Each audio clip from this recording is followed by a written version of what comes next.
Fala, turma do Cavaco Cash. Estamos bem felizes, pois temos mais um episódio acontecendo aqui nessa tarde de domingo, né, Bruno? Isso, todo domingão aqui a gente gravando, trazendo conteúdo para todos vocês, né? E apenas alguns recados aí antes da gente começar o nosso bate-papo e antes de apresentar o nosso convidado. Não se esqueçam, nós estamos em todas as redes sociais, Instagram, LinkedIn, Facebook. Procura lá CavacoCast, @CavacoCast, que você vai nos encontrar. Além disso, também estamos presentes em todas as plataformas de podcast. Inclusive, eu fiquei surpreso, porque eu não sabia que nós estávamos no Google Podcast, mas também tá lá. Estamos no Google Podcast Google também? Podcast. Eu escuto vocês no podcast da Apple. Da Apple, o Apple a gente colocou, no Deezer. Então, pessoal, Spotify.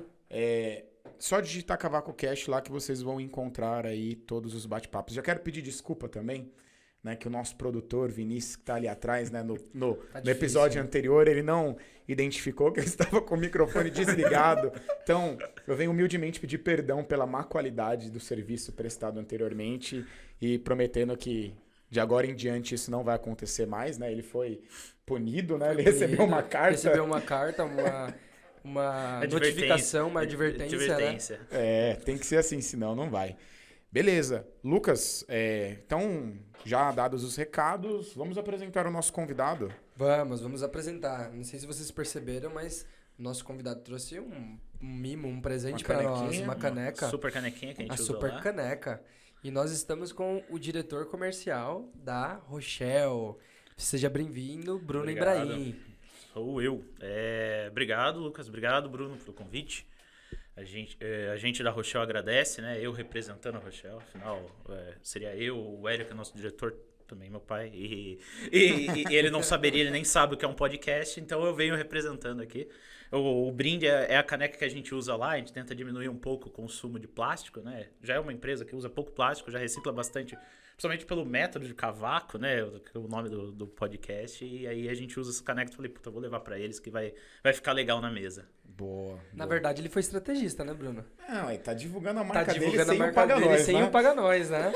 Sem os royalties, né? Não, brincadeira. Mas tá joia, Bruno. A gente agradece aí a sua vinda. Acho que o bate-papo vai ser bacana. A gente vai poder trazer um pouquinho aí do mundo. Na verdade, assim, vamos iniciar. Antes da gente falar sobre você, para quem não conhece, quem é a Rochelle, o que a Rochelle faz, aonde vocês estão. Quando foi fundada, né? Só pra gente ter uma referência da empresa e aí a gente começa o bate-papo. Tá joia. A Rochelle é fabricante de dispositivos hidráulicos de fixação para usinagem.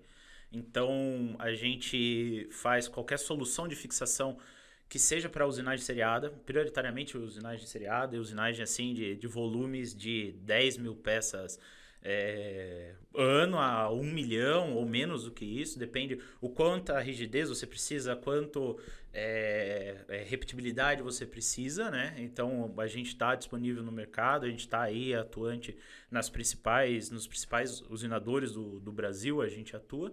Somos uma empresa de 25 anos, né? A gente começou em 1996, né?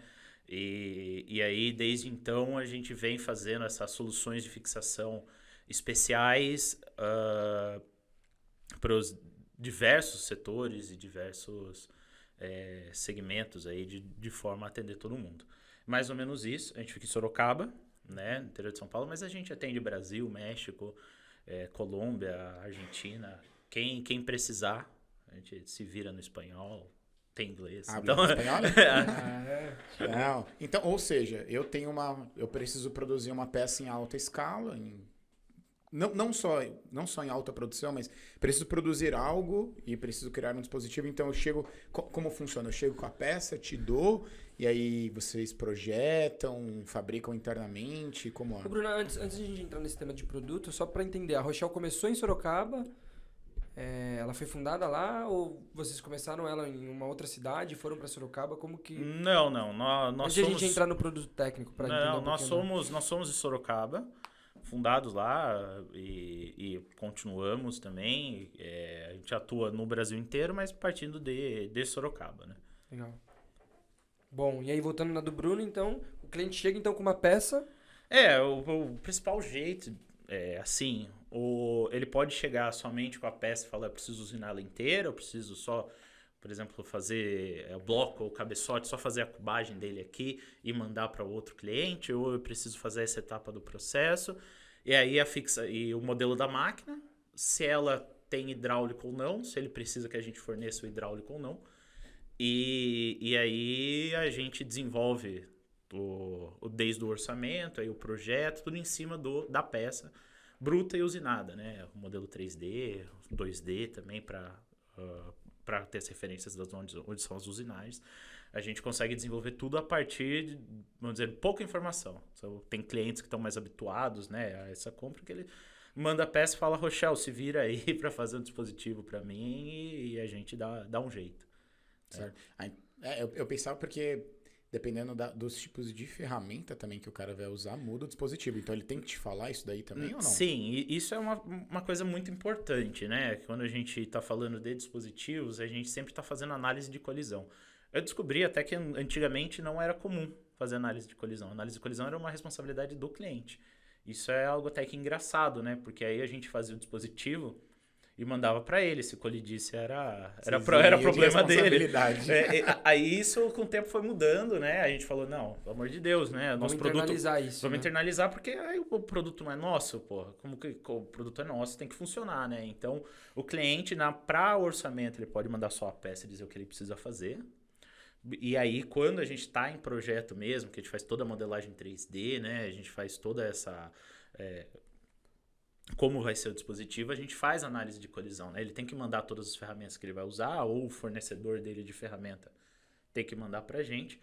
E aí a gente verifica onde vai usinar, como que o dispositivo vai interferir nessa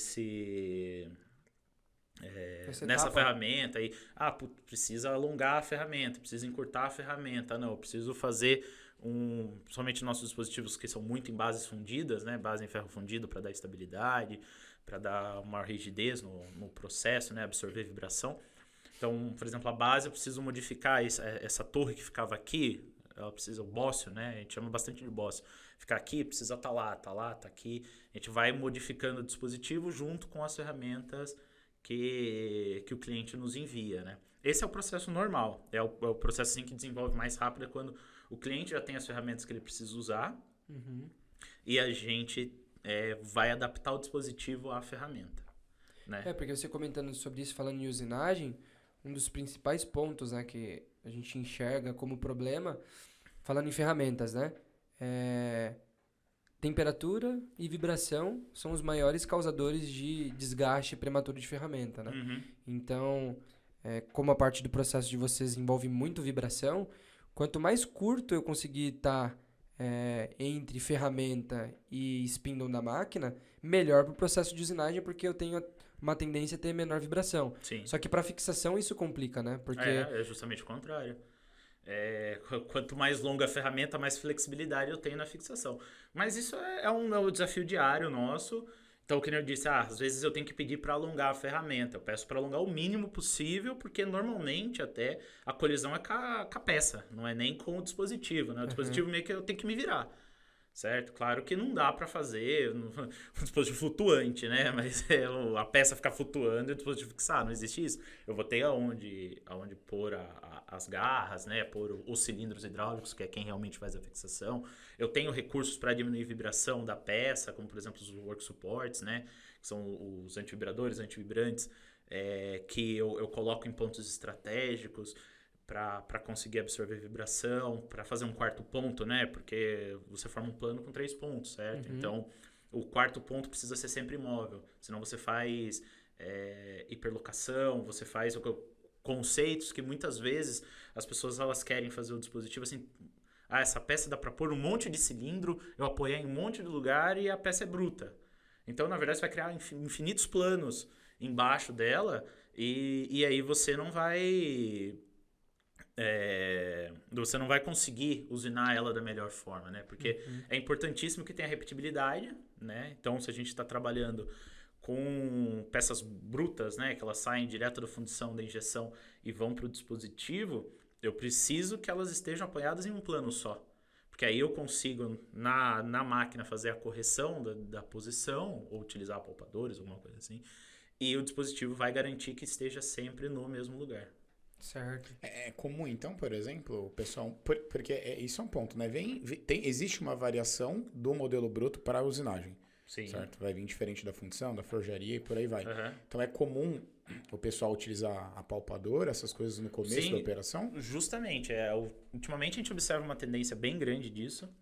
É muito bom porque aí o dispositivo, normalmente ele precisa localizar, ele precisa fixar e absorver tendências à usinagem, né? Que nem a vibração que eu falei. Se a gente, na localização, consegue utilizar ou consegue usar os apalpadores, né? Os mais famosos, o Bloom, o Renishaw, né? Usar um probe? Um probe na primeira operação facilita muito a primeira etapa que o dispositivo tem que fazer, que é a localização. E faz de maneira mais apurada, certo? Então é comum, por exemplo, a gente pega dispositivo de quinta roda, lá em 2014, 2015, a gente nem chamava de dispositivo, era uma máquina hidráulica, né? O que é um dispositivo de quinta roda? Desculpa. Quinta roda é uma peça que faz lá em Caxias do Sul. Quinta roda, você sabe o cavalo mecânico? O caminhão, a carreta? Uhum. Ele não tem... O eixo que sobe? Não. Ele tem aquela parte atrás onde você engata a carreta no cavalo mecânico. Sim. Aquela peça chama quinta roda. Caramba. Aquela Cara peça de cultura, né? Porque eu não sabia disso, não. Não, porque a gente trabalha muito com peça mais automotiva. peças né? seriadas, né? Autopeças, né? Nosso ramo é 100% seriado, né? Então é habitual a gente saber termos, fazer carcaça de direção, fazer... biela, fazer dispositivos comuns, virabrequim, né? Sim, o bloco cabeçote é o nosso, assim, é o nosso carro-chefe, mas a gente faz todo tipo de estrutura de alumínio e tudo mais. E aí, a quinta roda, o dispositivo, ele era uma máquina hidráulica, assim, era 7, 8 sequências que você tinha que fazer com uma via de óleo, né? Então, entrava uma via de óleo e você tinha que dar um jeito do dispositivo ir mexendo durante a operação. Por exemplo, você chegava por uma válvula comutando no meio do processo, você chamava uma ferramenta que era uma haste, botava a sequência que ele ia comutar uma válvula direcional no meio do processo, e o dispositivo ia gerar um quinto eixo, certo? E isso, com um processo muito mais elaborado, muito mais construído, né, a várias mãos, utilizando muito mais eletrônica, foi muito simplificado esse dispositivo. Então, em vez de você ter um dispositivo complexo, que era assim, era uma coisa linda. Era quase uma máquina, né? Não, era uma máquina. E custava o preço de uma máquina, né? Ele era um dispositivo caro, um dispositivo assim que pra gente era um grande desafio, era um desafio que a gente gostava de fazer, né?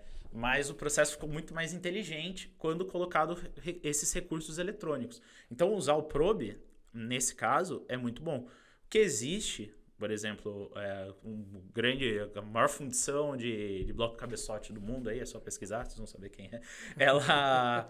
Ela usa o probe como uma ferramenta de confirmação que o dispositivo está localizado, que o dispositivo pode começar a operação. Então, você pode tanto usar pro processo como validação. Para controle, né? Para controle. E aí, o refugo... Né? Imagina que você está trabalhando, a gente está fazendo um dispositivo lá para um bloco de 500 quilos. Imagina você perder um bloco desse por referência errada, entendeu? O trabalho que dá para fundir esse cara, o trabalho que gera, o quanto gera de retrabalho se você perder essa peça, matar. Você pode não matar, né? Mas imagine em produção seriada. O retrabalho, né? Na produção seriada, o retrabalho é muito caro, né? Enquanto no meu mundo de ferramentaria... Mas é melhor descartar do que continuar, né? Não, normalmente se descarta. Né? A maioria descarta, né? Até porque eles têm o processo de fundição lá mesmo. E aí é muito simples, né? Eles só jogam de novo lá, funde, vira a parte, vira até um aço mais nobre, vira até um ferro mais nobre do que era antes. Mas, então se usa muito probe nesse sentido. Tanto de confirmação como de localização. Tanto para processo como para validação. Assim, para quem não conhece o mundo de autopeças, né? Eu, por ter trabalhado no fabricante de ferramenta, acaba sendo um dos maiores polos de negócio em ferramentas. Sim. Todo mundo quer vender para quem faz autopeça, né? Porque é um processo conhecido, sem muitas variações, né? Mas dentro disso, para quem está no mundo aeroespacial e de ferramentaria, é muito comum você prende a peça, faz o alinhamento da peça, bate probe, bate zero e faz parte do processo. Para o mundo de autopeças, a referência ela já tem que ser basicamente conhecida Por exemplo, você tem um dispositivo, você tem um localizador ali como ponto zero. Sim, você faz uma bucha, normalmente bem calibradinha, externa ou interna, né? E você usa ela como referência. Como referência. Só que antes, sem o probe, era mais difícil fazer o zeramento do dispositivo, né? Justamente. E aí veio, que nem o do último episódio, né? Essas bases da Schunk, os Vero S, facilitaram muito zeramento de dispositivo, né? Então, por exemplo, você quer fazer setup rápido, você usa a mesma máquina para vários dispositivos, para várias peças, para quem tem lotes um pouco menores, né? E aí você usa um sistema de zeramento e esse você usa o probe mais o sistema de zeramento, você consegue colocar o dispositivo, só confirmar que ele está na posição e tocar. E validar, né? Está posicionado com tanta tolerância, continua. Continua se ficou da repetibilidade, que a repetibilidade desses sistemas de zeramento são muito boas. Normalmente na faixa de 5 microns. 5 microns, que as tolerâncias das peças às vezes são maiores do que isso, 1/10, alguma coisa assim, então não vai dar problema. E aí eles usam e ganham muito tempo de setup. Tempo de setup. Ainda mais se você tem uma magazine muito grande, né? Você pega uma máquina que você põe aqueles magazines duplos, triplos de 120, 150 ferramentas, consegue pôr ferramentas lá de 3 peças diferentes, né? Então você consegue pôr 3 dispositivos diferentes, fazer o setup super rápido para quem tem pouca máquina e faz muita variação. Então, e falando sobre alta produção, para quem não é do mundo de autopeças ou de produção seriada, é bem interessante porque a gente está falando de um dispositivo que vai ter 10 peças fixadas em um único dispositivo. Então, são 10 zeros diferentes, né? Sim, então, você precisa ter garantido esse posicionamento e localização. E, normalmente, como você vai trabalhar com peças fundidas, peças que não estão acabadas, essa localização é muito importante do como a peça vai estar presa, né? Justamente, é aí que a gente atua, né? Por exemplo, o probe, ele funciona muito bem em peças grandes, que nem eu comentei, quinta roda é uma peça bem grande. Bloco, que eu comentei, cabeçote, em vez de regra, o dispositivo só cabe um, né? No máximo 2, for um cabeçote de carro, 1.0, por exemplo, você tem uma máquina 5 eixos, você põe um aqui e outro aqui, né? Fazer uma operação 10 e uma 20. E aí são só 2 peças, então você consegue fazer 2 zeros, consegue apalpar e tudo. Só que, por exemplo, quando você está falando... Ultimamente, a gente fez projeto para alicate, que né, tá falando, são 12 peças, você não consegue ter 12 zeros. Então, 12 zeros no probe. Você tem o dispositivo, tem que garantir essa localização. E é esse o desafio, o né? desafio, e é o desafio diário nosso que nossos projetistas fazem. Que você trabalha, assim, isso daí, dependendo você tem uma tolerância apertada na usinagem, você tem 12 peças. Acho que o problema maior é assim, se corrige uma e as outras. E as outras, não, é complexo. Não, justamente. Você vai acumulando, é muito acúmulo de erro. Né? Acúmulo de erro. Normalmente, quando você põe várias peças, às vezes, né, assim, quantidades grandes, 12, 24, são peças que têm tolerâncias mais abertas, né? Ferramentas de uso manual, o importante é a montagem, né?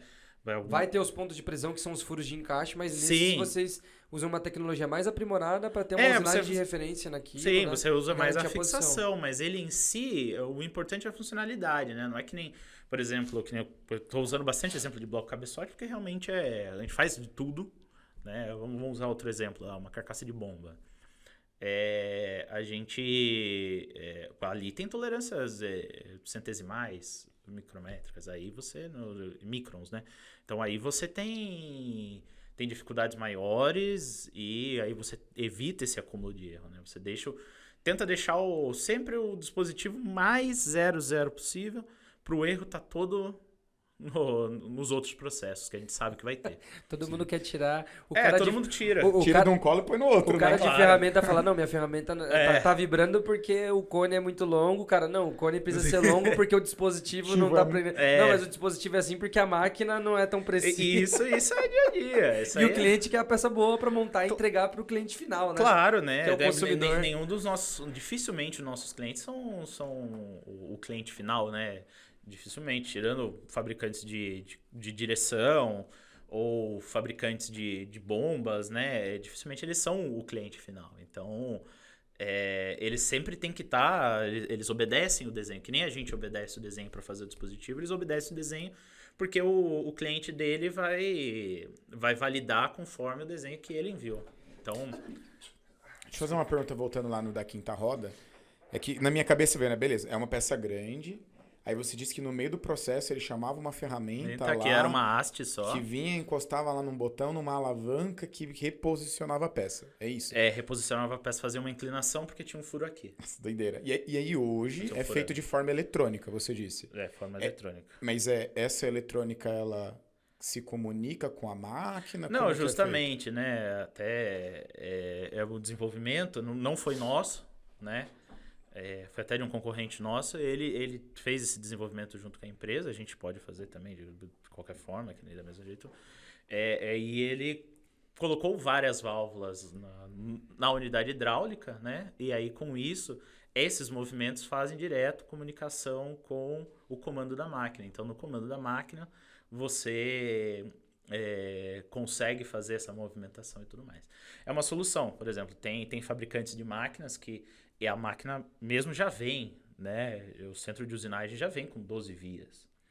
E aí você utiliza, e aí também é uma facilidade para fixação, em vez de depender de válvulas de sequência, que são mecanismos, são mecânicos, são ferramentas mecânicas onde você controla a velocidade do fluxo para uma certa região do dispositivo, você cria várias vias que que são alimentadas pela adução hidráulica, né? E essa adução hidráulica, por exemplo, tem 6 vias. E aí você consegue comandar o dispositivo inteiro pelo CNC. Chato. Nossa, eu já começo a lembrar das minhas aulas de hidráulica. Nossa, hidráulica 3 duas fantástica. vias, 4 duas vias. Hidráulica Puta, é não fantástico, cara. entendi. Eu falava, meu Deus, professor Aécio, salve, professor Aécio. Nossa, mas terrível. Pra quem tá no mundo mais ferramentaria, Modendai e aeroespacial, não tem essa dimensão dos autopeças, né? Que é outro mundo, né? outro mundo. É outro usinagem, universo, mas né? é um É uma usinagem muito mais simples de mensurar e de você encontrar... Fácil de controlar, porque então, isso que eu quero dizer. É fácil de controlar e é fácil também de você encontrar pontos de melhoria. Por quê? Porque são processos seriados. você vai fazer ela várias vezes, né? Você vai fazer várias 10 vezes. mil peças no mês, né? Então, se você ganhar 10 segundos, na verdade, você ganhou 10 mil segundos. E você consegue ver. Por isso, até quando eu conversava bastante com vocês dois, né? Quando vocês faziam visita lá, a gente falava, puta, mas não consigo mensurar o quanto de ganho eu vou ter com a sua ferramenta trocoidal, quanto de ganho eu vou ter com o software. Vocês lembram desse assunto? Para ferramentaria é mais difícil. É muito difícil, ainda mais a gente que está em vias de implementação de software de controle, para ter um controle maior. A gente já faz bastante controle, né? Somos uma empresa estruturada, mas ter um controle mais rígido é muito difícil. Já no mundo da usinagem, por exemplo... Seriada, né? O mundo da usinagem seriada. Se você tem uma fixação manual e troca por uma fixação hidráulica, seu ganho vai ser absurdo e você vai reparar, porque você estava fazendo a peça de um jeito, agora você aperta um botão, a peça fica no lugar e você joga, você já ganhou muito tempo, porque você consegue aumentar os parâmetros, consegue... Que a gente tá falando de 10 mil peças, então você ganha um tempinho, 10 mil no mês. E você projeta pro ano, que são... Os paybacks são de investimentos maiores, são muito mais simples de mensurar, não é de calcular, porque e aí vai depender do seu processo, né? Mas, por exemplo, ferramenta também. Vamos trocar a classe da ferramenta. É algo que consegue observar, deixa de ser feeling e tato do operador, do programador, ou mesmo do software, né? Do software de gestão, e se torna algo realmente visível, né? Você vê a peça sair... até um processo que a gente participou recentemente de carcaça de direção hidráulica, né? O cara saiu de fazer 4 peças para fazer 8. Melhorando o quê? Fixação, software de programação e peça. E ferramenta. E não fui eu. Não, caramba, tô magoado com essa informação aí. Nem participei, o cara sabia. Que normalmente... Não, mas não é. Mas é que é uma empresa muito grande, contrato global com outro cliente, com outro fornecedor. Aí eu não podia te envolver no assunto, desculpa. E normalmente quando a gente fala de autopeças, são programas parametrizados. Não tem tanta... Como, né... Por exemplo, a gente está comentando de 10 mil peças, o programa já tem que ser bem reduzido para você ganhar tempo, né? Então, o ciclo é conhecido, então você não tem muita variação de peça. Uhum. Então, você faz um programa otimizado ao extremo para chegar em avanço rápido, mais próximo possível da peça. Então, normalmente é programado na mão e quando usam CAN, são poucos hoje. São poucos. E a maioria acaba utilizando... E assim, é que os benefícios a gente precisa... Como é produção, a gente consegue medir da seguinte forma. Qual que é o ganho que do meu ponto de vista, com software de CAN tem numa produção você vai começar a programar peça lá. A Rochelle fez o dispositivo, eu selecionei as ferramentas de um fornecedor X e eu vou programar da forma que eu achei correta. Você só vai saber o tempo dessa usinagem quando você colocar na máquina. E aí depois você vai ter que ficar ajustando até achar o melhor caminho. Aonde que o CAN entra? O CAN entra para você pegar fornecedor de ferramenta A, B e C, colocar o parâmetro de cada um ali e criar vários métodos de usinagem. Então, por que eu vou começar fazendo essa operação e depois essa, sendo que eu posso fazer essa e essa com a mesma ferramenta e não ter troca? Então, isso tudo você consegue medir no software CAN. E aí, beleza. Agora eu achei o melhor caminho de usinagem. Aí eu vou lá e parametrizo esse programa para que fique fácil para um operador fazer edição. E você faz simulação, né? E você simula, checa a colisão. Você faz a máquina inteira, como que chama? A cinética dela. Cinemática. A cinemática dela inteira. E aí você consegue fazer todos esses estudos que você teria que fazer empiricamente, você faz em software. Nesse processo que eu estou comentando, que o processo teve um ganho muito grande, foi justamente dessa forma que ele fez, né? Ele fez toda a cinemática da máquina, botou num software de CAN, e aí todos esses melhores caminhos ele utilizou. E na seriada parece ser assim, o ideal, né? Você ter esse processo antes de botar em máquina é a melhor coisa, porque você consegue continuar produzindo as 4 peças até a hora que você vai colocar o novo programa ali, já fazendo 8, né? Talvez só ajustando uma ferramenta, alguma coisa assim, que realmente vai ser diferente, porque o bruto tá diferente, né? Sim. Peça fundida, peça injetada, peça forjada. E o tempo beleza, pô, eu tenho o processo A, eu quero mudar para o processo B, aí tem que chamar um engenheiro de aplicação lá da empresa, ele vai mudar, vai fazer um teste, 2 testes, medir, sendo que isso você já poderia ter feito numa etapa anterior no CAN. É que normalmente o processo de peça seriada se inicia no turnkey lá no fabricante de máquina, para o fabricante de máquina desenvolver o processo para o cliente. Isso quando o cara está comprando uma máquina nova. Justamente. Mas normalmente a peça nasce muitas vezes com a máquina, né? E depois, aí quando a peça... Pega os grandes automotivos. Então, ele já sabe qual é o carro que ele vai produzir, ele já sabe como é o bloco de motor. E aí o projeto nasce lá com o bloco de motor dele novo e normalmente nasce, às vezes, com uma máquina nova. Não nascendo com uma máquina nova, quando entra uma nova peça, nasce com um dispositivo novo, certo? E aí no dispositivo entra o time de engenharia desse grande usinador para pensar no como ele vai fixar, no como ele vai programar, no como são os melhores caminhos. E normalmente o cara compra um dispositivo de 6 em 6 meses, de ano em ano, né? Porque a peça dele não muda tão rápido assim. Né? Na verdade, a gente... você falou dois métodos, né? Nós temos, por exemplo, vou geolocalizar para ficar mais fácil, né? A gente pega em Minas Gerais, era habitual, a gente está mudando um pouco essa cultura. Você chama o fabricante de máquina e entrega o processo inteiro na mão dele. Então, esse processo que eu falei, me manda o desenho da peça em 2D e 3D e eu faço um orçamento, você fechando com a gente desenvolve, você só precisa mandar a ferramenta. O cliente ele manda só a peça para o fabricante de máquina e o fabricante de máquina faz o famoso turnkey, né? Faz o famoso turnkey, o turnkey de automotiva, que aí você pega, por exemplo, a Fiat, tem linhas gigantescas, todas turnkey, e aí isso por exemplo, existe 2 situações, é aí que eu vou entrar. Eles fazem dessa forma, e aí o primeiro fornecedor deles é o fabricante de máquina, que aí pode até ter um dispositivo Rochelle lá, às vezes tem, a gente fornece para fabricantes de centros de usinagem, dispositivos, eles colocam como projeto turnkey deles. E aí depois, quando ele vai trocar o produto, ele não vai perder a máquina, né? Não faz muito sentido. Ao menos que seja uma linha muito grande. Muito dedicada. Né? Muito dedicada, que ele está fabricando, por exemplo, um motor que está há 25 anos.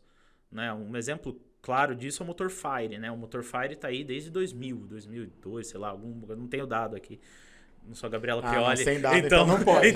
Mas é um motor muito antigo, o motor Fire 1.0, 1.4. Então, Aí quando essas Vai máquinas... para um Firefly, né? Quando foi para um Firefly, quando foi agora para os novos motores, o T3, T4, né? O T270 e o próximo que vai ter, que todo mundo já sabe que existe esse projeto, aí a máquina morre junto com o motor. Mas é raríssimo. A maior parte das vezes, e a gente já atuou várias e várias vezes dessa forma, a gente construiu essa linha Turnkey inteira para uma peça da Ford. Ford foi embora do Brasil. Não fabrico mais essa peça. Rochelle, vocês trocam os dispositivos aqui para a gente fazer agora a Volkswagen? Existe muito isso. Né? Existe. Esse é uma coisa muito habitual, a gente observa bastante com os mineiros. Né? Aí, mas você já vai para o sul, para a região sul? Já não. Já eu vou comprar... O processo é todo meu. Eu vou comprar a máquina, o dispositivo eu tenho os 2, 3 fornecedores de dispositivo, ferramenta eu tenho os 2, 3 parceiros, e aí entra no processo de concorrência e tudo mais. Tem um time de engenharia de aplicação interna para desenvolver isso, eles têm normalmente as empresas, tanto aqui no Sudeste quanto no Sul, eles têm esse... Minas também é Sudeste, né? Mas vamos dizer, de São Paulo para baixo. Uhum. Sou ruim de geografia. Não, tudo bem. Mas aí eles têm o time de desenvolvimento, esse time de desenvolvimento assume todo o processo.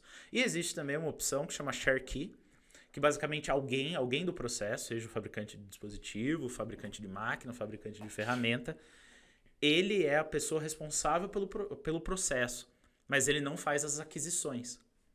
Então... Ele só diz o que ele precisa. Ele só diz o que precisa e aí o cliente final compra.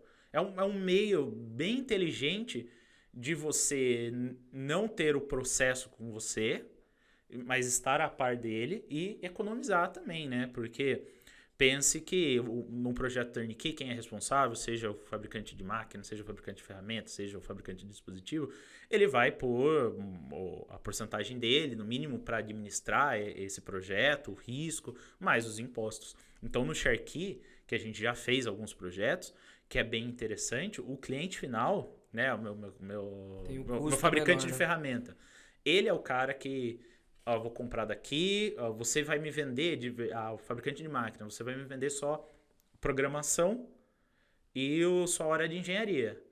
O resto, você só vai me dizer, o dispositivo é Rochelle, a ferramenta é X e o cone é Y e junta tudo isso que eu vou fazer, eu vou garantir o tempo que eu estou prometendo, né? Porque quando você fala em projeto Turnkey, você está prometendo uma produção, você está prometendo um tempo.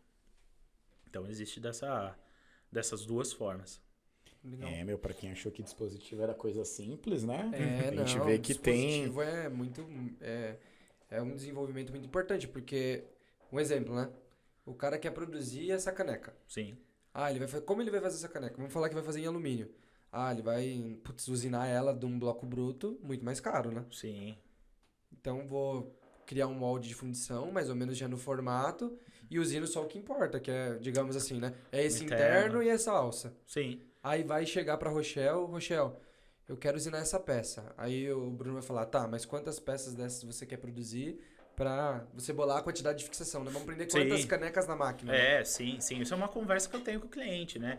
Normalmente existe muito isso, né? O cliente chegar pra gente e falar, põe o tabuleiro inteiro, eu quero fazer 50 peças. Aí você começa.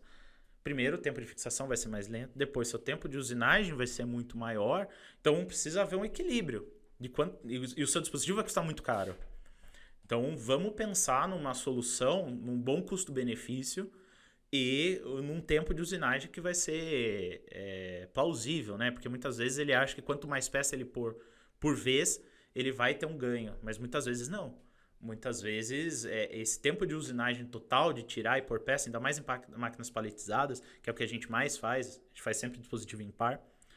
É bom que a venda é dupla já, né? O cara não vende um dispositivo, dois, né? Eu vendo 2, mas eu vendo por preço de 1.75, né? 1.5, porque da mesma forma que eu vendo... Dois, ele vai negociar, já que eu vou comprar 2... justamente. Você não vai me fazer um pra fixar 20. Você quer fazer 2 pra fixar 10 e 10. Então. Mas eu não vou pagar... Não vou pagar o mesmo de 1 de 20. Não vou pagar o mesmo de 1 de 20. Então vamos fazer 1.7 do preço. É isso, entendeu? Mas os preços é como se fosse uma coisa só. Eu vendo 2, mas os 2 eles vão custar é um preço para 2, entendeu? Show. E quando a gente fala de alta produção, o que vocês consideram um volume de alta produção? Para o cara falar assim, quantas peças eu já vou precisar buscar um dispositivo? Minha empresa, um exemplo, criei um produto novo, sou uma empresa nova, vou fazer peças para bicicleta, sei lá, pedal. Sim. Fala um item, Bruno, você que é do pedal. Fala um item da bicicleta que seria interessante. Pedal é usinado, né? Não. Tem usinado, não é? Deve ter. Deve ter no alojamento. Deve ter. Assim. Então vamos falar do pedal. Quantos pedais o cara precisa produzir para falar assim, não, agora vale a pena você comprar um dispositivo e não ficar usinando por completo? Bem, a partir de quantas peças mês? Vamos falar de mês. Não existe um número para isso, Lucas. A gente sempre vai trabalhar conforme a necessidade de investimento e quanto o cliente ele precisa, ele quer alcançar, né? Então, por exemplo, ele está falando, a gente tem peça que o cliente não faz 1.000 peças mês, 500 peças mês, e ele tem dispositivo hidráulico, né? Por outro lado, que nem eu estava comentando antes ali, tem cliente que faz 1 milhão de peças mês, principalmente ferramenta manual, uma quantidade muito absurda, e ele só foi ter dispositivo hidráulico agora. Então, é muito mais uma decisão do cliente entrar nesse mundo. Eu não faço só dispositivo hidráulico, eu posso fazer manual, pneumático, mas o hidráulico é o carro-chefe, é o cara que realmente vai garantir tudo aquilo que eu já comentei, a fixação, repetibilidade, rigidez, somente a questão de vibração, vai garantir tudo isso, você garante muito melhor no hidráulico. Então, vai muito de quão bom o cliente quer o processo, o quanto que ele precisa estar muito rígido e muito, eu não sei, muito certo, né? Então, eu não consigo dar um número para você. Normalmente vai ser no mínimo umas 100 peças mês, né? Justamente, dependendo... 100 peças mês, o cara... Depende muito. Depende. 100 peças mês de um valor agregado muito alto. 100 peças de pedal, o cara usina num dia. Não. Eu acho que vamos supor, o cara, eu tenho uma máquina aqui, ó. Eu vou usinar o pedal, vou usinar o guidão e vou usinar várias peças. E aí o meu cliente chega e fala assim, não, eu preciso... Para eu não ficar com um estoque grande, porque estoque grande também é perda de dinheiro, o cara chega e fala, você precisa de 100 pedais, mas eu quero que você me entregue em 2 dias. Aí o cara tem que ter vários dispositivos para que esses dispositivos garantam a produção dele naquele tempo. Pode ser uma opção também, né? Pode sim. Enfim, tô tentando... é uma viagem que não dá para ter uma resposta, certo? Por exemplo, esse bloco de 500 quilos que eu falei, a produção dele não deve ser muito grande. E mesmo assim, é uma peça com valor agregado muito alto. Eu tô falando isso mais no sentido assim, porque eu vejo que tem muitas empresas de usinagem que eles fazem internamente. Não, e aí não fazem a melhor solução porque eles não são especialistas em dispositivo. Então assim, o cara pegou uma peça nova do cliente. Quantas peças, mais ou menos assim, vamos falar de uma peça mais ou menos aí 300 milímetros, 350 milímetros. Só pra gente mensurar, né? Pra esse cara que é um usinador, a empresa é uma usinadora de peças, né? Pra ele falar, puxa vida, eu fazer interno pra ele ser mais barato. Porque eu prendo com uma garra aqui, eu dou um jeitinho aqui e ali e consigo entregar as peças. E quando o cara vai falar, puxa vida, acho que agora é melhor eu fazer o investimento de dispositivo... Eu sou partidário de outra coisa. Eu sou partidário de sempre fazer com empresa especialista em dispositivo. Não porque eu sou vendedor, sou muito suspeito para falar isso, mas a gente, assim, que trabalha com isso, pensa o seguinte, para cada peça que entrar, vamos pensar um ferrolho, né? Que bastante gente lá embaixo faz, né? Eu digo lá embaixo, Rio Grande do Sul. Fabrica, até porque o fabricante fica lá. Foi até bom você falar. Ferrolho, por exemplo, tem muito cara que faz o dispositivo dele. Então, aí é que tá o erro. A gente tem a experiência, se entrar um ferrolho agora, a gente tem a experiência de outros 3, 4, que o cara não vai ter, porque vai ser a primeira vez que ele tá buscando isso. Além dos ferrolhos, eu vou ter experiência de, sei lá, de uma carcaça de direção que eu posso aplicar esse conceito para fazer o ferrolho. Então, seja o tipo de fixação, e aí manual, pneumática ou hidráulica, sempre voltando mais pro hidráulico, mas as outras opções são também válidas. O hidráulico deve ter mais robustez, né? Muito mais robustez. É isso que eu ia perguntar, porque assim, beleza, o método de fixação do pneumático é o ar, o outro é o óleo. Sim. Mas o que muda ali? Robustez. Porque o óleo vai estar circulando ali... E eu consigo uma força de fixação muito maior. Porque a proporção para eu conseguir uma força de fixação próxima num pneumático, eu preciso de uma pressão muito alta que não existe, né? Porque os que os compressores não têm, mesmo que eu consiga pôr um multiplicador de pressão. Até te interrompendo, estando em máquinas hoje, um dos maiores problemas das empresas é o ar comprimido.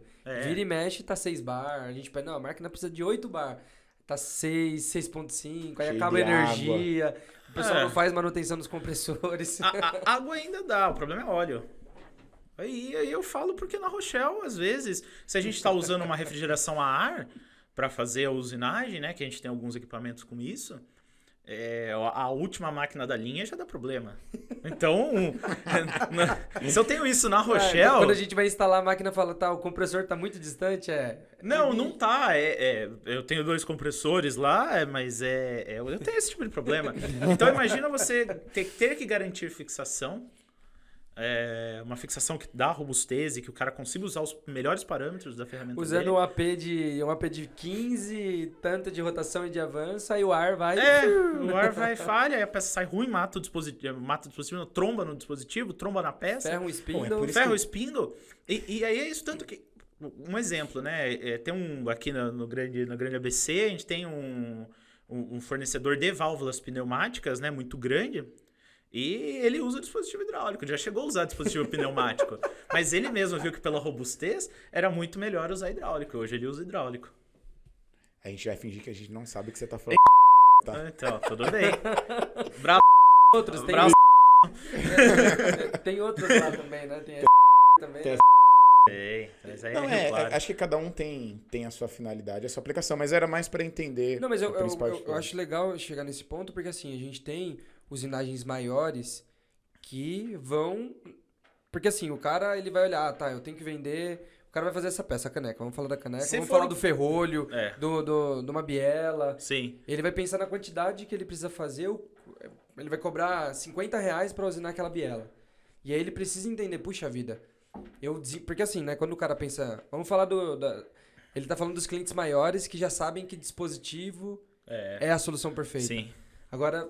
Tem aquele cara que, por exemplo, que em vez de comprar uma fresa de metal duro, quer comprar uma fresa de aço rápido porque ele paga mais barato na fresa. Porque ele vai vender mais barato também pro cliente final dele, né? Ou vai aumentar o valor peça dele vai ser menor, ele vai aumentar o lucro. E nos usinadores, tem cara que fala assim, não, meu, eu não vou comprar um dispositivo da Rochelle. Não, tá louco? Não, existe muito isso. É muito caro. Eu vou pegar a minha experiência dos meus programadores e falar, cara, como que a gente prenderia essa peça? Porque na cabeça do cara, não, o dispositivo é o quê? É aço. Eu compro um monte de bloco de aço. E não tem nada a ver. Travo com garra, sabe? De uma forma mais artesanal. Mas quando esse cara vai precisar falar assim, não, puxa vida, esse volume de peças justifica eu buscar uma solução de dispositivo. Não vale a pena eu ficar querendo improvisar. Deixa eu trazer um especialista em dispositivo. Justamente, eu acho que isso é válido em qualquer situação.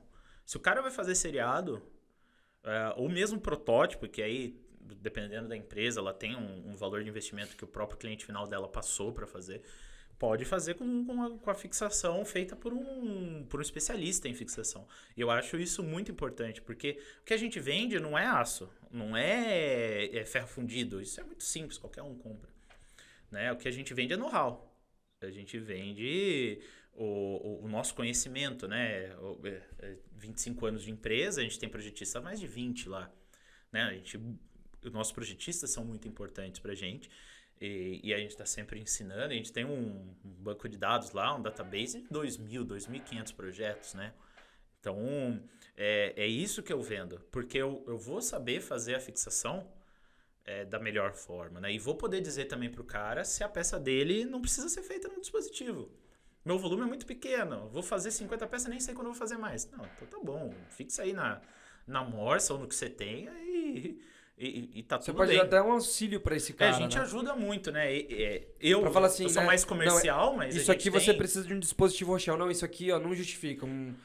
Fixa da forma que você tem, porque... Usual, ou a gente pode oferecer até soluções standard, né? Tem uma parceria muito boa com a Schunk também, a gente já fez bastante trabalho junto. Eu posso falar, você pôr uma KSC lá, um Vero S, você soluciona para esse lote pequeno.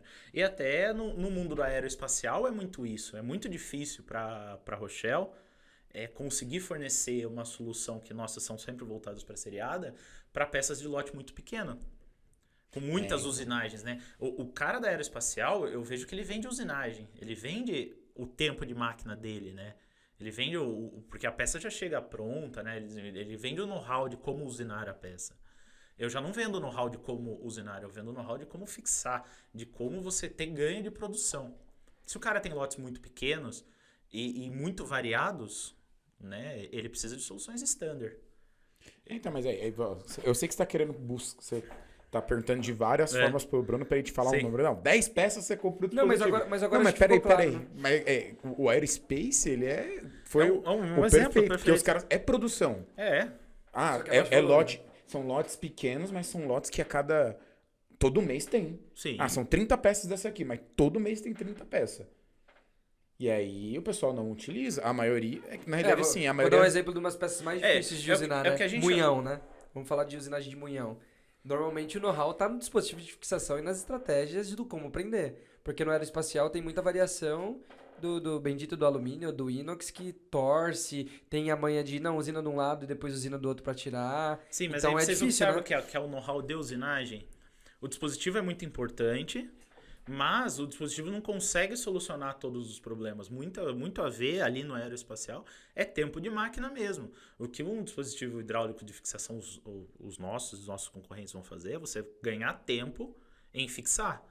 Se ganhar tempo em fixar não for a coisa mais importante do seu negócio, né, no sentido de eu preciso ter o tempo mais rápido de máquina, não adianta você pôr um dispositivo especial, entendeu? Não, e ainda, além disso, o pessoal... Claro que todo mundo quer produzir mais rápido, né, para ganhar mais, mas nem sempre tudo vai se solucionar com dispositivo e ferramenta. Sim. Muito vai ser com processo. Porque se você pegar assim, beleza, quanto representa, né, o tempo de fixação para o tempo da usinagem? Porque geralmente são usinagens mais longas. Uhum. E além disso, uma outra preocupação, que a gente tem bastante cliente do setor aeroespacial, é assim, hoje o fabricante do avião, que a gente não vai falar que é a Embraer, o cara fala, beleza, eu te pago R$1.000 nessa peça. Sim. Aí passa um mês, ele abre pro mercado. Quem quer fazer essa peça por 900? Aí às vezes o cara investe lá num puta dispositivo Rochelle e perde a peça. Esse é um risco comercial É um que, risco, que a gente já teve muito conflito no aeroespacial, porque nossas soluções, para o mundo da usinagem, eles são preços ok, competitivos, entendíveis pelo cliente final, porque normalmente é o cliente final que compra o dispositivo para o usinador. No aerospace, isso muda tudo, justamente pelo que você falou. Não tem um desenvolvimento de processo e esse processo está garantido que é com você e você não tem isso, né? Aí eu vou dar um insight Ao agora. menos que todos os aeroespaciais tenham aumento positivo. Porque agora a gente tem aqui na mão um problema, né? E quando a gente fala de empreendedorismo é solucionar um problema, né? É um problema que eu vou vender um dispositivo, mas o cara pode perder a peça. A solução poderia ser, né? Devagando aqui, alugar o dispositivo. Pode porque ser. a peça ela não muda, né? Se quiserem alugar o nosso dispositivo, Ele cria um dispositivo. é alugável, Para usinagem de munhão, não. Munhão tal. Ó, o se cliente ele começar tal a alugar pegou. dispositivo, Eu quero comissão. a gente quer comissão. Eu quero... entendi. Não, a gente. É verdade. A ideia veio de mim porque a gente. Que aqui, Cada um. ó, seus problemas. vocês vão ser o é um meio termo. time, é um time. Às vezes, isso daí ou às vezes Igual ele falou do. a Igual Rochelle ele falou teria do que fazer uma ferrolho, negociação né? com a própria Embraer. Então a justamente. Embraer seria a detentora do dispositivo e quem ganhar leva. Esse aqui é o melhor A sistema. gente tá dando solução. insights bons Não, pra são ele. bons, hein? são Por bons. exemplo, Vou te igual a gente passar o falou contrato do. dos gerentes de contrato. Vou dar um exemplo. Vamos falar de uma outra usinagem bem comum. Usinagens que são seriadas, mas não são igual ao automotivo. O automotivo ele é muito É um outro mundo. É um outro mundo e até mais fácil, porque é mais fácil de mensurar, tem um volume mais conhecido de mercado. Mas vamos falar um dispositivo que é difícil. É um dispositivo e uma peça seriada. Rótula de joelho. Uhum, sim, justamente. A gente tem, né? Não sei se a gente tinha no fabricante de máquina, a gente tinha um dispositivo de joelho, né? Existem alguns, eu já visitei alguns fabricantes da área médica também. E eles são que tem valor agregado, tem solução. Eles precisam, assim, eu observo que precisa de uma mudança de cultura lá. Né? Uma mudança de cultura de como fixar. Porque Da importância da fixação. importância da fixação, isso eu observo, porque dá para ter ganhos de tempo. Eu acredito que seja muito, como tem um valor agregado muito alto no médico, eles não se preocupam tanto com a fixação, com o tempo de processo. Pelo menos nas poucas experiências. A maioria dos clientes que eu vou, que são da área médica, eles falam assim, porque é uma peça complexa de usinagem. Justamente. Então, aonde que eu já vou? Eu já vou ou nas plaquinhas, porque tem muita furação, ou no joelho. Aí, toda empresa que eu vou que eu falo do joelho, o pessoal fala, Mas não dá dinheiro, não. Isso daí a gente só faz porque o tempo é muito grande. Pelo menos esse é o discurso. O ganho seria muito grande em fixação. Porque... Com esse tipo de peça. E a gente tem experiência, a gente já usinou isso, sabe? A área médica tem muito a ganhar. Porque ferrar o joelho todo mundo vai. Né? Se não ferrou, vai ferrar. Eu e você aqui tá falando de infiltração. Com 27 anos, 28, você tem isso? A gente falando de infiltração. Olha o assunto dos caras. Semana passada. O que você jogou no final de semana? Não. Puta, já começa os papos. Puta, eu tô com uma dor na coluna. O pior que o nosso papo é esse. Me passa o contato do seu ortopedista. Não, do endócrino. É pior aqui. Aqui é pior, é endócrino. Negócio... Não, porque minha endócrino passou tal medicamento. Não, e o Ozempic? O que você acha? Não, eu prefiro o Saxeno. Os gordos aplicando as coisas na barriga aí. Pra tentar emagrecer. Pra tentar emagrecer e falha miseravelmente. Mas tudo bem. Acontece, né? Não, falha. Mas dentro disso que a gente tá falando de venda de produto de tecnologia, por isso que eu tô tentando puxar nesse sentido, assim, pro cara falar, caramba, quando vai valer a pena eu pensar num dispositivo de fixação? Porque muitas vezes a pessoa quer improvisar e, às vezes, vale a pena não comprar um dispositivo dedicado, porque, voltando pro mundo da usinagem, qual que são os maiores problemas? Temperatura e vibração. Sim. Então, para solucionar a vibração, né? O problema é a temperatura ou é a variação dela? Assim, conforme maior a temperatura, maior tendência de desgaste na ferramenta, né? Então, por exemplo, né, você quer um problema clássico em usinagem, né?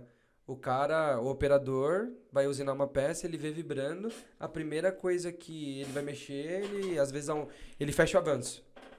Ele diminui o avanço. Sim. E quando você diminui o avanço, automaticamente você está subindo a velocidade de corte. Porque a fresa está rodando a 6.000 RPM, ela está andando, um exemplo, né? 6.000 andando a 1.000 milímetros por minuto. Aí o cara viu que vibrou, ele reduz para 500 milímetros por minuto. Automaticamente, ele não subiu a rotação, mas ele está subindo a velocidade de corte. Então a fresa está em maior quantidade de atrito. E essa temperatura gera desgaste. Aí essa temperatura, por ela estar girando muito rápido e andando devagar, ela gera vibração. E a vibração vai vibrar a fresa, né? Enquanto muitas das vezes é o contrário. Tá vibrando, aumenta o avanço. Se aumenta o avanço... Pra maioria das pessoas é contra-intuitivo, contrário, né? Até pra mim Porque o cara fica com medo, né? O cara fala, puta, tá vibrando pra caramba, o que ele faz? Fecha o avanço. O operador, em vez de regra, faz isso, né? Ele fecha o avanço. Fecha E aí, o avanço. enquanto não tá vibrando, aumenta. Uhum. Aí o cara fala, não, aumentar, pô, vai quebrar. Mas para usinagem, para ferramenta, maior problema.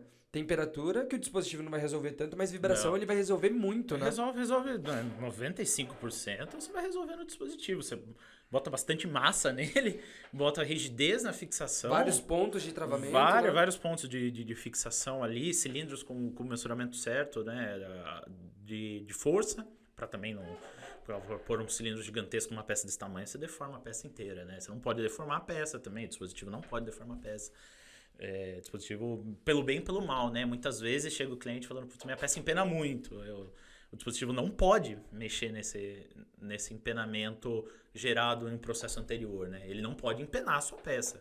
E nem desempenar. O dispositivo de fixação para usinagem não pode desempenar. Tem dispositivo para desempenar a peça.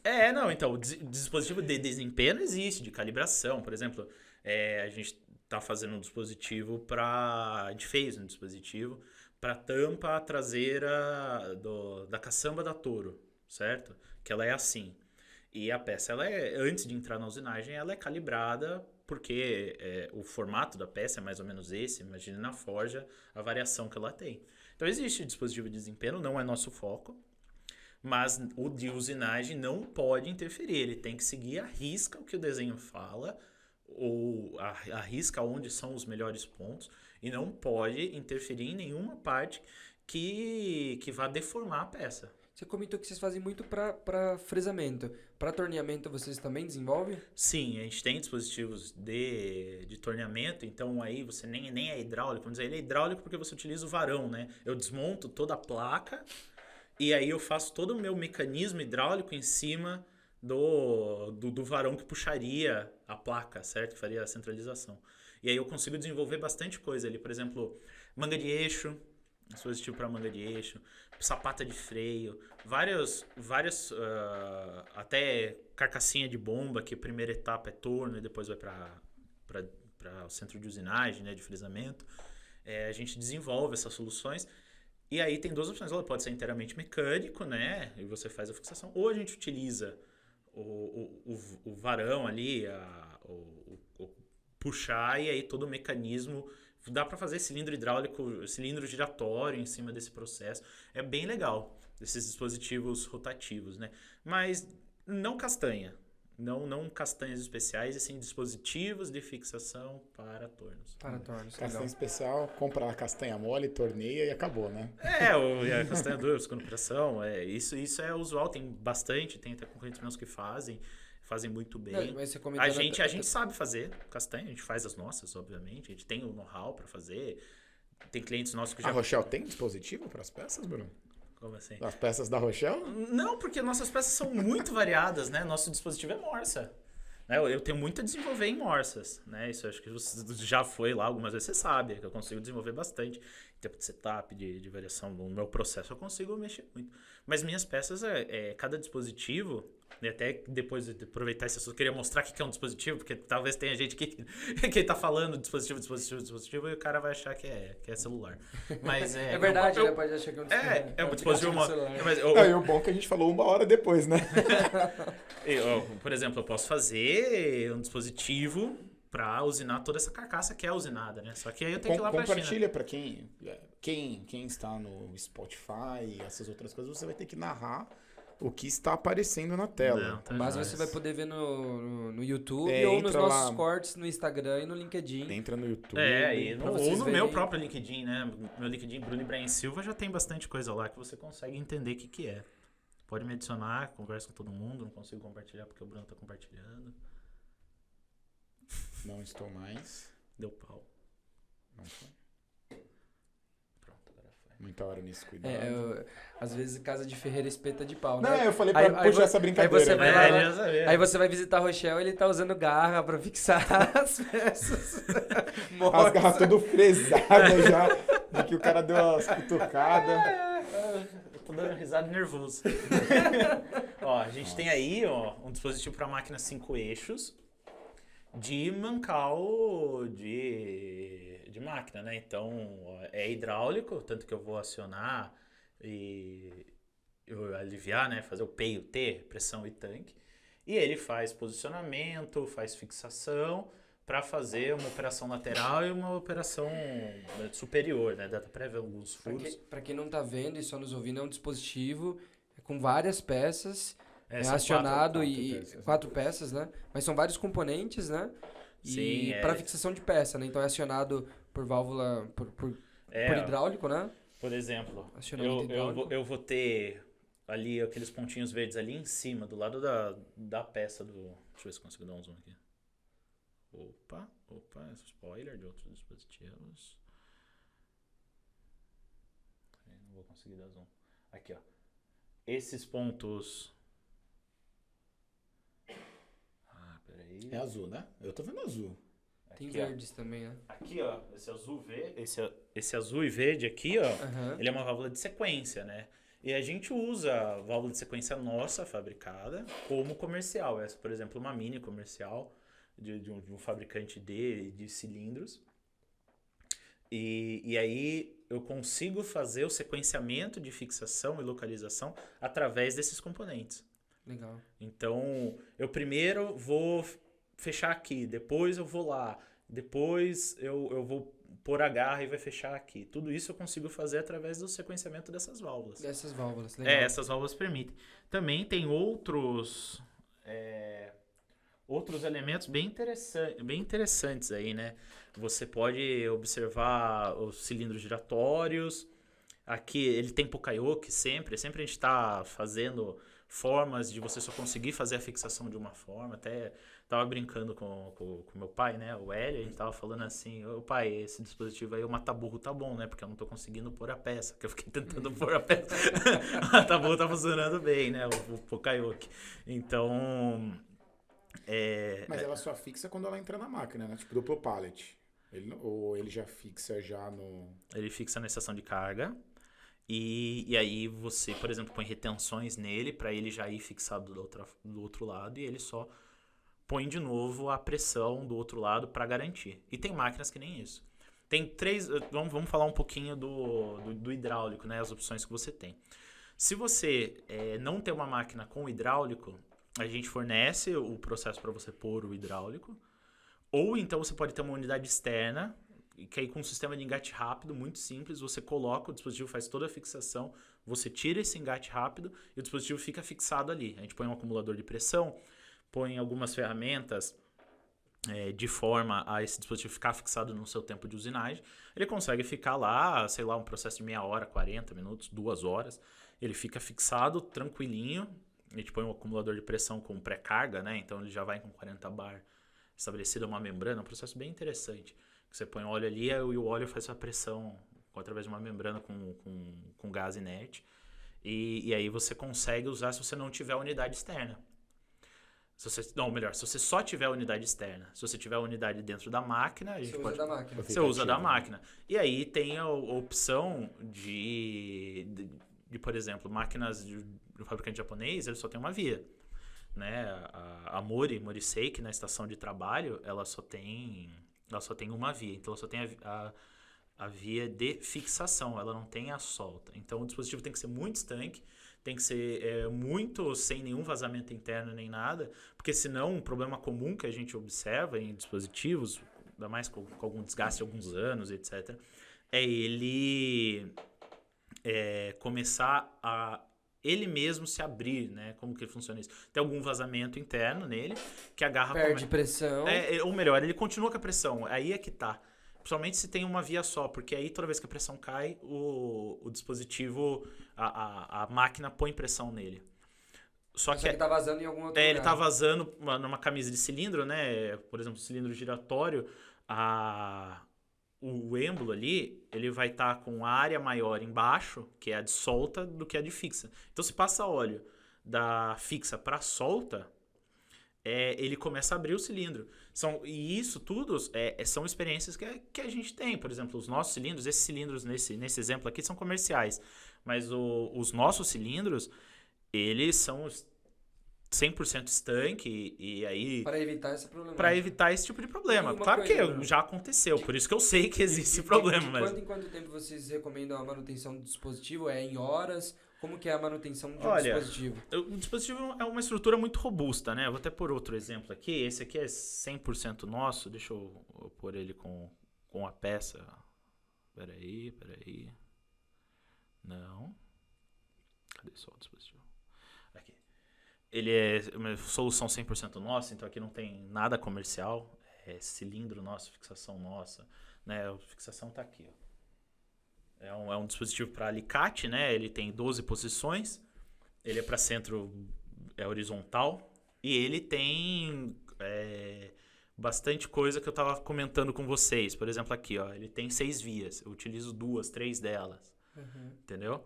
Na parte hidráulica. Então, eu faço todo o sequenciamento pela máquina. Isso é bem interessante.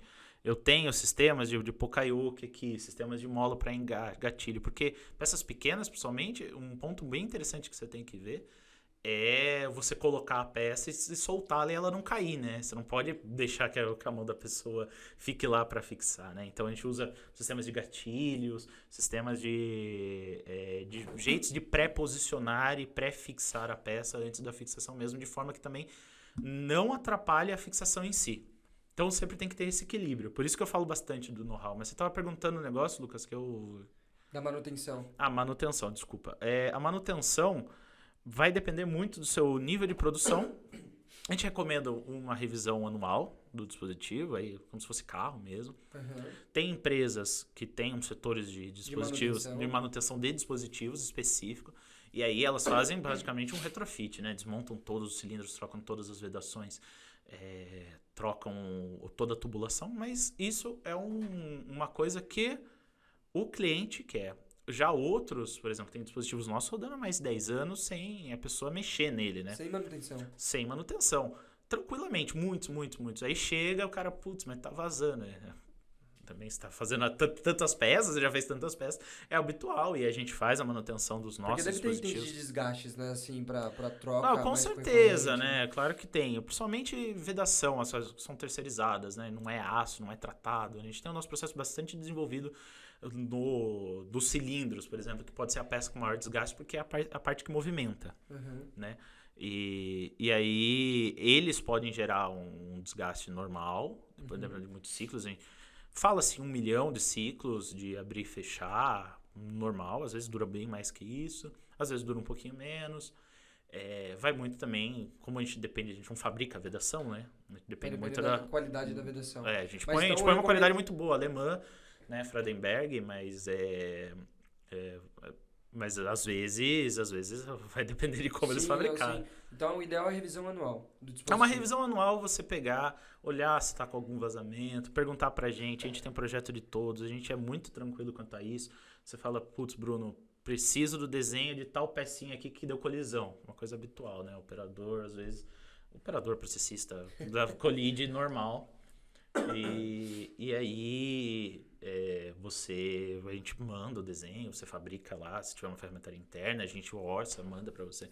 A gente é muito, muito tranquilo quanto a isso. Nossa intenção sempre foi assim, satisfazer o cliente quando está com problema também. Como a gente só trabalha com processos especiais, é habitual que às vezes, eu até mostrei exemplos ali, o processo não está 100% formado, né? Então o cliente ele vai precisar de um apoio da Rochelle depois do dispositivo pronto, porque o processo pode não estar do jeito que ele imaginou, ele vai ter que fazer alteração no processo.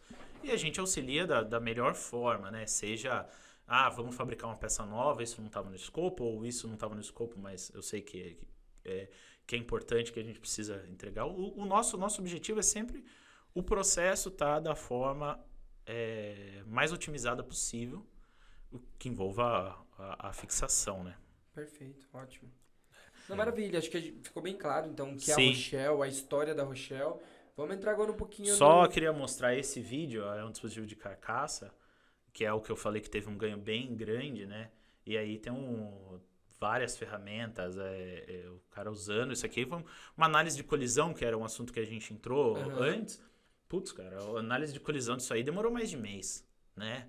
Todo dia, até hoje, a gente tem ferramentas que a gente precisa analisar, porque o processo não está 100% estabelecido. Mas o dispositivo em si atendeu perfeitamente. É um dispositivo que ele tem que evitar toda e qualquer colisão com ferramenta, tanto que tem muitos espaços. Ele tem que evitar a vibração e o cara está conseguindo usar a ferramenta no AP, tudo que ele precisava usar. É um exemplo, né, Bruno? Os pontos de reposicionamento, talvez com os link job eu tô olhando aqui, ficaria mais do perto, outro lado né? ali. Oi? O reposicionamento não tá... Ainda daria para fazer mais um trabalho em cima de reposicionamento. Sim, mas é que eu acho que o processo não está otimizado ainda. Não, sim. Aí começa uma parte que já não dá pra enxergar nada. Nossa, ótimo. Show. Ótimo. Mas vamos lá, Bruno, vamos pra... Vamos... Pode dividir o contrário também, né? Faz isso como segunda parte. Não. Vamos agora conhecer um pouquinho a sua história. Hoje a gente apresentou... Pode compartilhar de novo Tô tá fazendo isso? Tá. A gente conheceu a história da Rochelle, o que a Rochelle fabrica, ficou acho que claro pra nós. O que a gente fabrica, não sei como vocês querem, eu posso contar um pouquinho a história da Rochelle em si, que eu não contei como que a gente começou, como a gente